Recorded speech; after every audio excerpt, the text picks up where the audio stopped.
By their very nature of what a church is, you could consider the fact that yes, it is a charity. However, there is no church or church-like faith group that I know, whether Gurudwara, Hindu temple, mosque or church, that is a for-profit organization.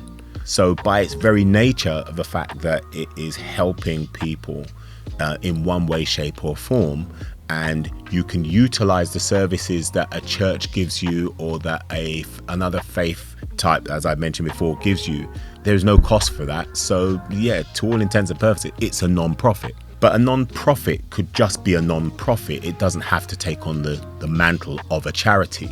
However, you would find for the most part, because of the benefits that being a charity provides, it's kind of ideal that you would just register yourself as a charity, because there are things like taxes by way of, well, you don't pay any corporation tax, first of all, because there's no profits on any of that. You certainly don't pay that. Things like business rates, you either get 80 or 100% relief on business rates.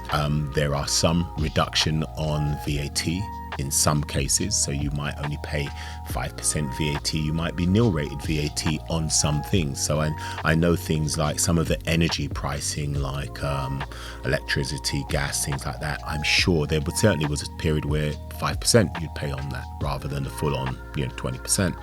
And like I say, some projects, and I think I mentioned in a previous video that you can go to HMRC's website and it can tell you if you are a charity what represents or what qualifies as nil rate VAT. So there are a lot of benefits to becoming a charity.